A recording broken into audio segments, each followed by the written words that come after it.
دیکھو عبداللہ بن مبارک کا میں نے ابھی بیان میں واقعہ سنایا تھا نا, ایک واقعہ میرے ذہن میں آیا, بڑا دلچسپ ہے. عبداللہ بن مبارک 4 مہینے میدان جنگ میں رہتے تھے نا, کیسے رات کو پوری رات عبادتیں کرتے تھے. میں کہتا ہوں ان کی صحتیں کیسی تھیں یار, پوری رات عبادتیں, پورا دن روزے, 1-2 گھنٹے کی نیندیں, اور پھر تلوار لے کے جہاد بھی کر رہے ہیں. کیا صحتیں تھیں ان لوگوں کی. ایسی لڑائیاں لڑتے تھے. اور جن لوگوں نے ارطغرل ڈرامہ دیکھا ہے نا, تو وہ زیادہ جانتے ہوں گے کہ تلوار کی لڑائی میں اور گولیوں کی لڑائی میں کتنا فرق ہے. بڑا فرق ہے. سامنے دشمن ہو, اور یہ تلواریں جو ارطغرل کی بازاروں میں مل رہی ہیں نا, یہ وہ تلواریں نہیں ہیں, بہت بھاری بھرکم تلواریں ہوتی ہیں. حضرت خالد بن ولید نے 9 تلواریں توڑی ہیں ایک دن میں. کتنی چلائی ہوں گی بھائی. آج کسی بچے کو بولو کم بخت پلاسٹک کی تلوار نہیں اٹھا سکتا. کیا اسٹیمنا تھا ان یار, یہ ہمارا ماضی تھا. تبھی تو کسی نے کہا کہ یہ تو ایک ارطغرل ہے, ہماری تاریخ تو ایسے ہزاروں ارطغرلوں سے بھری پڑی ہے. تو عبداللہ ابن مبارک تھے, تو راتوں کو عبادتیں, دن میں روزے.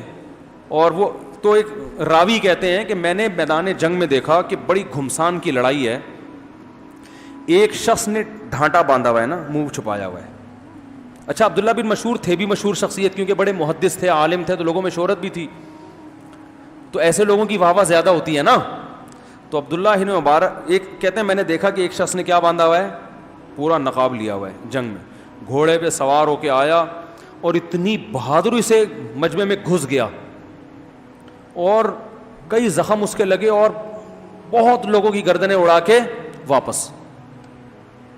پھر دوبارہ حملہ ہوا تو وہی ڈھاٹے والا شخص کہنا, میں نے کہا یار یہ اتنا بہادر کون ہے, اور منہ چھپایا ہوا ہے, ٹھیک ہے نا. کہتے ہیں میں نے کہا میں اس کو دیکھوں گا. تو جا کے میں نے ایسے ڈھاٹا کھینچا تو عبداللہ ابن مبارک تھے, وہ بڑے محدث. تو اب دیکھو عبداللہ ابن مبارک نے ریا کا علاج یہ کیا, حالانکہ ان میں تو ریا تھی بھی نہیں. یہ تو اس کو ریا نہیں کہیں گے, اس کو کہیں گے اخلاص کا اعلیٰ درجہ.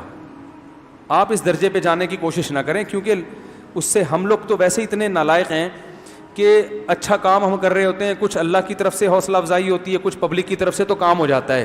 تو اس لیے اس زمانے میں اگر کوئی اچھے کام پہ تعریف کرے تو وہ ہمیں ضرورت ہے. تو اس میں پریشان ہونے کی ضرورت, آپ ڈھاٹے پہن کے نہیں, آپ اگر غریبوں کو کھلا رہے ہیں تو کوئی ویڈیو بھی بنا لیں اپنی, ٹھیک ہے نا. تھوڑی سی پبلک حوصلہ افزائی کرے گی تو آئندہ اور کھلانے کی توفیق ملے گی, نیکی پروموٹ ہوتی ہے نا اس سے. تو